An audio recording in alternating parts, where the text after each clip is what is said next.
crisis of character. A White House Secret Service officer discloses his firsthand experience with Hillary, Bill, and how they operate. Gary Byrne details what the Clintons are like, far away from the public eye. Now, he has a lot to share, so let's get things started. Joining us now on an exclusive is former Secret Service officer Gary Byrne. How are you? Good to see you, sir. Thank you, Sean. You wanted to be a Secret Service officer your whole life. I did. Yeah, I did. And you got that coveted job right in front of the Oval Office. I did. It came true. Yeah, it was great. Pretty amazing. I know that the left is going to smear, slander, besmirch you. You're ready for that, right? Sure, I am. And it's already started. It's already started. Yeah. Before the book comes out. You know, I love how they smear you before they even know what you wrote. Yeah.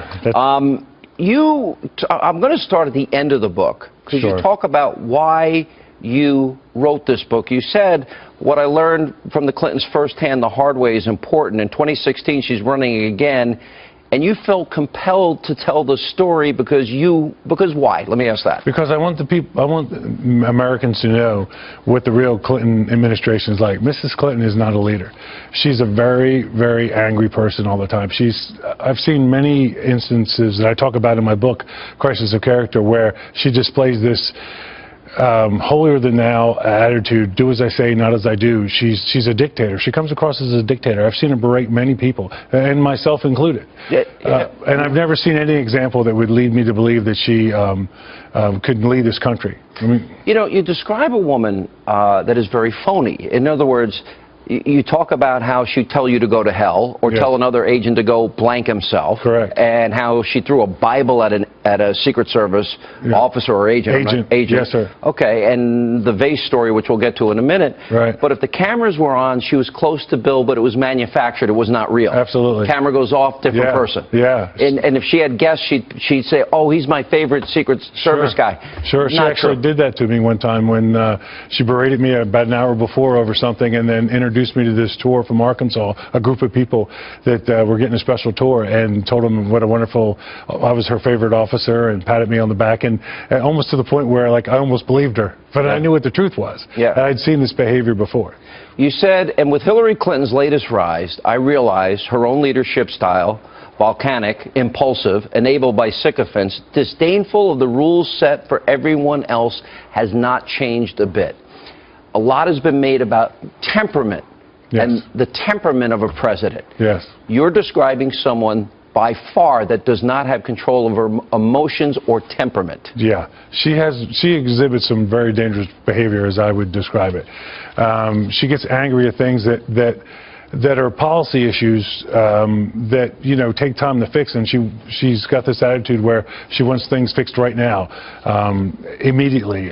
She screams and yells at people, and there's procedures. You know, government is very bogged down with rules and regulations, and so yeah, there's many examples that I cite in my book where she blows up at people. Like I said, she's blown up at me before, and agents and her staff. At one time, I saw her staff so afraid to tell her about a mistake that was made. They weren't upset about the waste of the mistake, ordering the wrong invitations. They were terrified that someone was going to have to tell Hillary Clinton that there was a mistake made. Well, by the way, you're not the only one to say this. George Stephanopoulos, he described her as having a horrible temper. Dee Dee Myers is another person. And you even quoted George, I know, in the book. And then you write, though portrayed as a long-suffering spouse of an unfaithful husband whose infidelities I personally observed, and we'll get to that in a minute, and know to be true, she was anything but a sympathetic victim. Correct. Their relationship seemed so strange and volatile at times, and she would continuously berate people, as I mentioned before, but she was like two different people. Again, she would be polite and nice to everybody when the cameras were on, and then when they were off, she was just cold, distant. Seconds later. Just almost instantly. I mean, that's what I've experienced quite a few times. Yeah. All right, you tell a couple of stories, and I think our audience would want to hear them. One story is the vase story. The other story is the blue glove story. And I think they give some insight into what you saw on a regular basis. So the vase story is, I came in one morning to go to work early, came in, worked out, and then as I headed over to the post, I ran into house residence workers that were going home, and they said, "Oh, you better go over and see your buddy. We had a problem last night." So I went over to the mansion post on the ground floor, and I said, "What's going on?" And I heard something happen. They said, Mr. and Mrs. Clinton had this horrendous fight. It was so loud that the staff people on the ground had walked away, from the elevator shaft. The sound was coming down, and then they heard a crash. And then when it was investigated, they saw a broken vase on the floor. Now, this has been reported to be not true, and they reported it that a lamp was thrown. Well, a lamp wasn't thrown, a vase was. Now, the vase was on one side of the room, right, and broken on the other side of the room. Right. The vase was sat on a long oblong table that was in the so it didn't fall. Quarters. Yeah, I doubt it.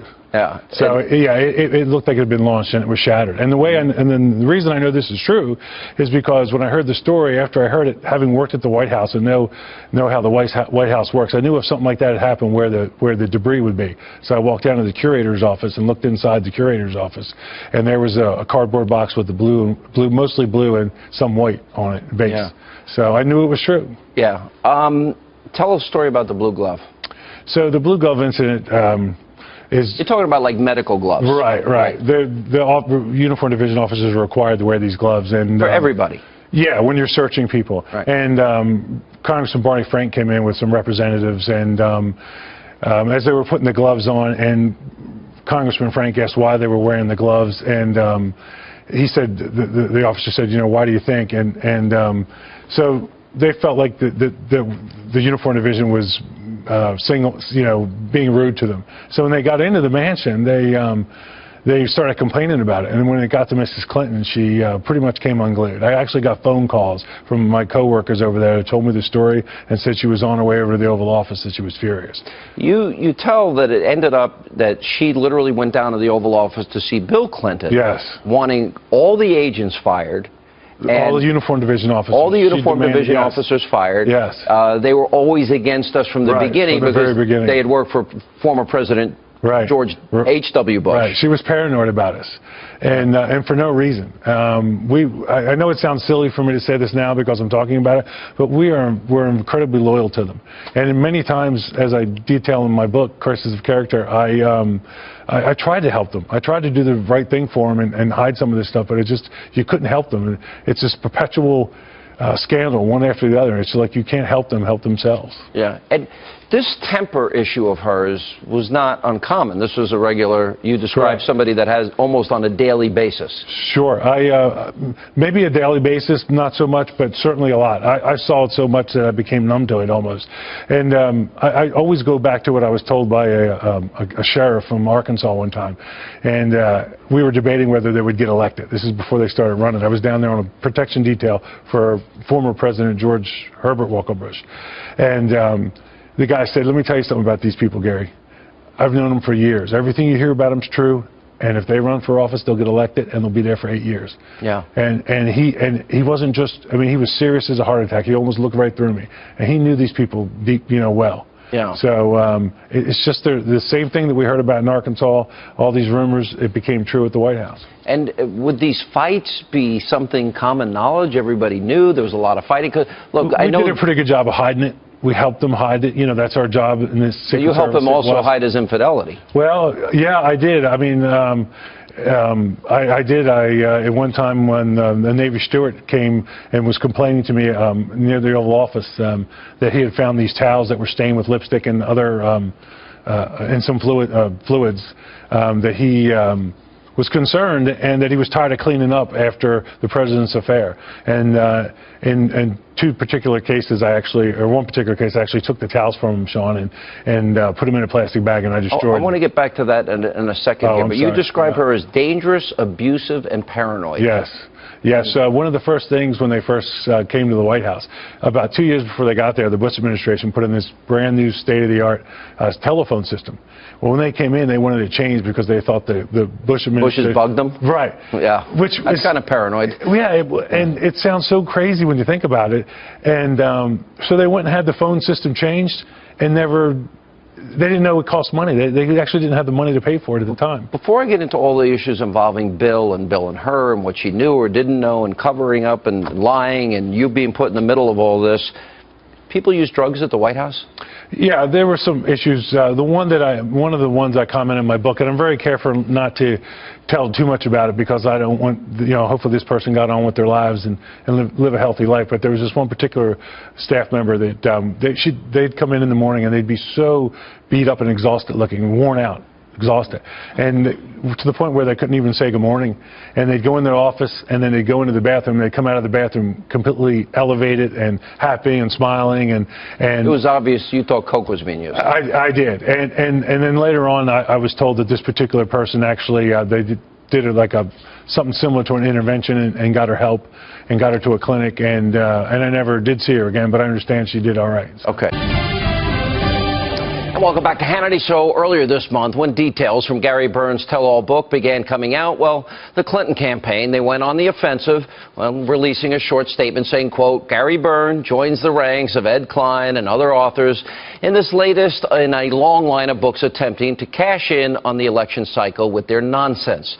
Now, it should be put in the fantasy section of the bookstore. We continue now with the author of the book. Crisis of Character, a White House Secret Service officer discloses his firsthand experience with Hillary, Bill, and how they operate. Former Secret Service officer Gary Burns, 30 years of service, your book isn't even out, and they smear you. Yes. So now that it's out, I guess they'll really start smearing you. Yes, I believe that is going to happen. Is that you tell those stories, go to hell, she would say to officers, go F yourself. Yes. Throwing a Bible at an officer. And an agent, yeah. And even you're saying you lashing out at many agents. Sure, and officers. And now trying to smear a 30-year stellar reputation. Yeah. What's your reaction to that? Well, my reaction is I'm an Air Force veteran. I spent 25 years in the federal law enforcement protecting them, and I realized they're bent out of shape about me coming out and telling the truth, but it is the truth. It's the story of my life, and they just happen to intersect it. And as I mentioned before, the reason I'm doing it... So you expected this? I did. I'm prepared for it. Yeah. I don't like it, but it is what it is. And when I decided to come forward and tell my story, I knew I'd be You expected it because you know them. I do. I know them well. You said she berated, meaning Hillary, Vince Foster till he could stand no more. Right. That implies that she drove him. In part. Nobody knows why somebody takes their own life. But I can tell you, when I met Vince Foster in the White House and I saw him walk around, I never saw anybody that didn't want to be there more than he didn't want to be there. He looked so uncomfortable. And there were many incidences or stories where the staff would hear her berating Vince, and she blamed him publicly for some of the things that they didn't get done. And as a lot of people know, in his suicide note, he basically said that that Washington D.C. was this terrible, vindictive place, and it was one of the reasons he took his own life. Yeah. I mean, it's a terrible thing. I didn't know him well, but I was very sad when he did take his life, but I was not surprised. You found Bill Clinton, in spite of all his infidelities, a nicer person. He is, yeah. He's very would want to give people their time and do and be polite, and was like that more in real life. He was. He'd look you right in the eye. He'd talk to people. Yeah. He was very kind. I actually got to introduce my parents to him one time, and they remembered it forever.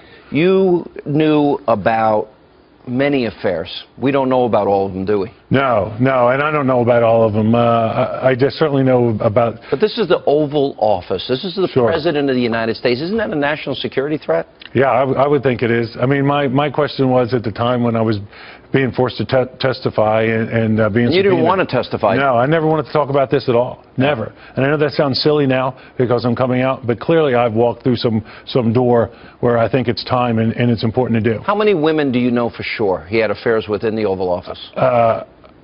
In the White House complex, I'd say easily 3, maybe 4 that I know of. And you saw Monica Lewinsky a mile away? Sure. You knew she wanted to be near him? She was certainly manipulating some of the staff, myself, other officers and agents to find out where the president was. So she wasn't manipulating if you saw through it. Well, yeah, I agree, but I mean, I saw through it right away. She was trying to place herself in his path when he would move around the complex. Now, you never actually saw them together? No. Well, not alone. Not alone. All right, but you did see, you walked into the map room, I believe, and you did see... Actually, I'm sorry, that's not correct. I did see them alone. You did see them alone? Yes. And what did you see? Well, there was an incident one time where during their affair, she showed up on a Saturday to said she had to deliver something to the president. Was that the Saturday? Yes. During the shutdown? No, this was before that. Okay. I'm sorry, this was after that.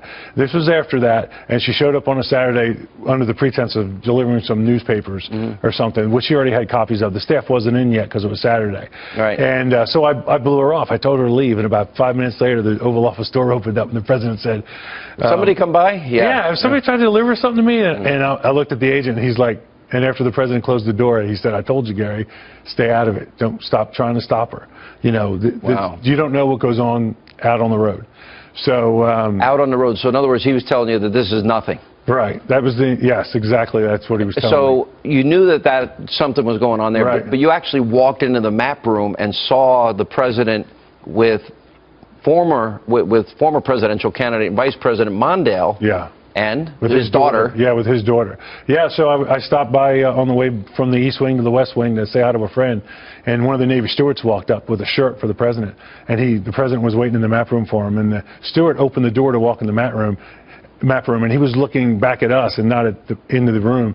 And when he opened the door, the president was standing there with Eleanor Mondale, and they were like teenagers, you know, standing up, locked, making out, and they didn't even look up at us. They never saw us. You knowingly had a situation where, how do I say this delicately, you got rid of evidence. Let's put it that way. I did. But it wasn't subpoenaed. It was not illegal what you did. Right. This was before we knew there was an investigation going on. And I was trying to help the president. I was trying to protect him from more scandal and embarrassment. And the steward came up with some towels that had lipstick on them, and then another time with stuff that is, you know, Bodily fluids? From a male, yes, and thank you. And I'm trying to help you out here, but I'm trying to help my TV audience out here more. Yeah, I'm trying to keep it PG. Yeah. So, so the steward was highly distraught over this, and he complained that it had happened before. So I took a plastic bag and I had him thrown into it, throw the towels in there, and I think it's a little unfair to leave that for somebody else, don't you? Yeah, but based on what I've seen before, they don't think about that. They just do whatever they want to do. Was it common knowledge this president was doing all this? Did you think she knew, Hillary? I do now. I mean, I can't tell you when I decided that she knew and accepted it, and that was the way it was, and then once in a while she'd blow up over it. But like when the Monica story came out, my feeling at the time was that she wasn't upset about the breach of their marriage. She was upset because he dented the Clinton brand again. He made them look bad again. Yeah, and so it was more about image again. That's But when you've heard those stories of Kathleen Willey, Paula Jones, Juanita Broaddrick. Yeah, yeah. Well, you know, after I saw their stories, after I had worked there for a while, I will tell you that my gut feeling is they're all telling the truth.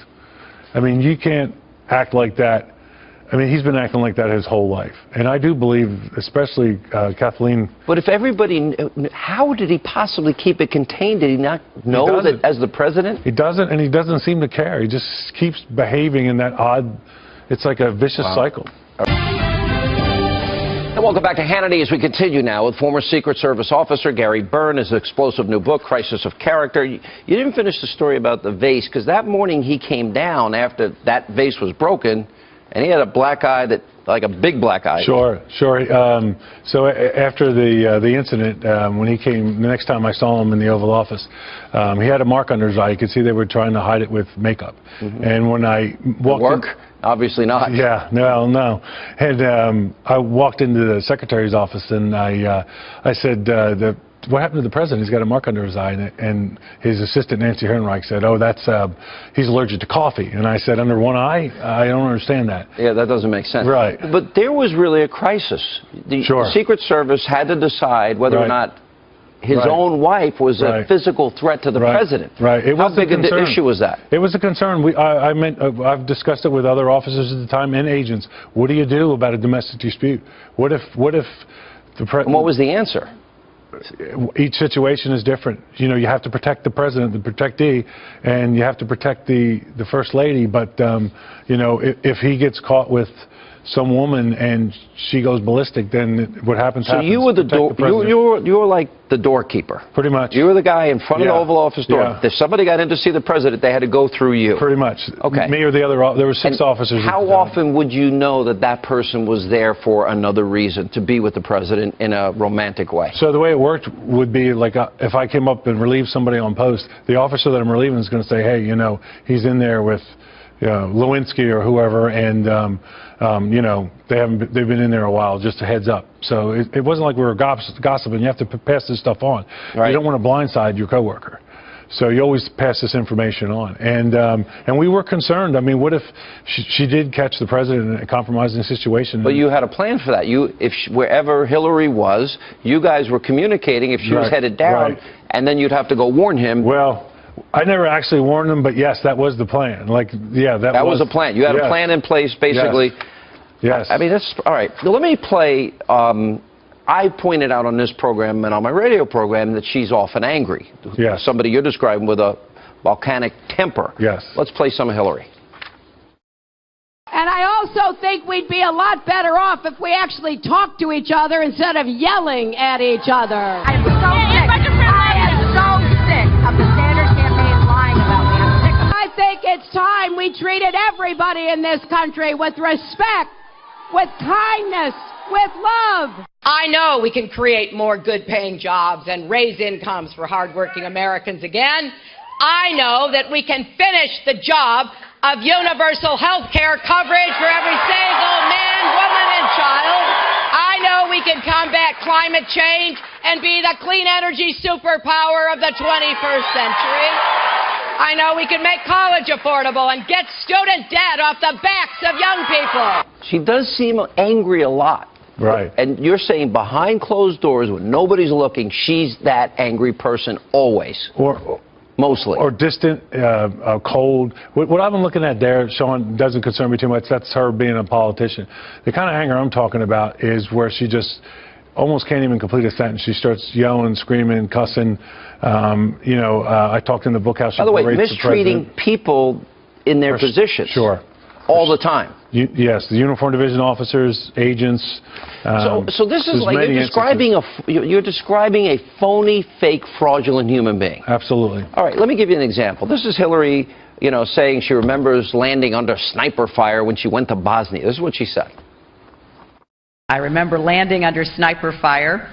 There was supposed to be some kind of a greeting ceremony at the airport, but instead we just ran with our heads down to get into the vehicles to get to our base.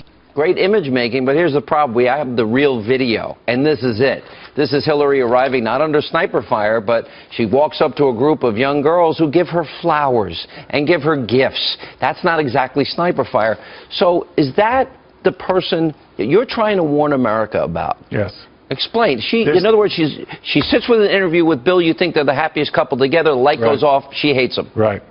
I don't know if she hates him or not, but I will tell you that the example you just showed there is a perfect example of anybody that worked around them in the Secret Service. When they saw that, they knew they started laughing their faces off because they knew that was a flat-out lie. Wow. Now, I wasn't on that mission, but I talked to the guys that were, and the only thing that the military had them do is sit on their flak vests as they were getting close to the ground, which is standard procedure in those.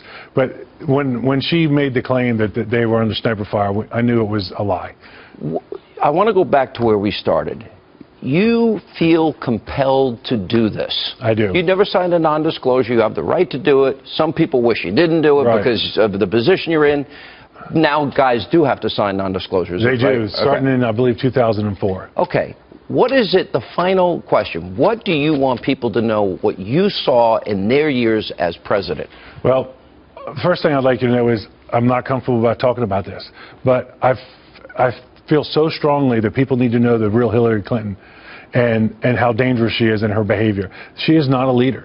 She is not a leader. She doesn't have the temperament for the job. She doesn't have the temperament. She didn't have the temperament to handle the social office when she was First Lady. She does not have the temperament. She's dishonest. She's dishonest. She habitually lies. Anybody that, you know, can separate themselves from their politics and review her behavior over the last 15 years. You're going to be accused of this being political. I'm sure I will be. I have been already. And what's your answer? It's not. It's got nothing to do with politics. Is it a love of country? It is love of country, and I hope someday that it does make a difference. I mean, if Mrs. Clinton ends up being the President of the United States, then she's our President and she's the Commander-in-Chief, and it is what it is. But if she did become the President without me speaking the truth, I'm not sure I could deal with that. People need to know this is serious, and her behavior is appalling, and she's two different people. All right, Gary Byrne, thank you for being with us. Sean, Appreciate thank you. it. I Thanks. appreciate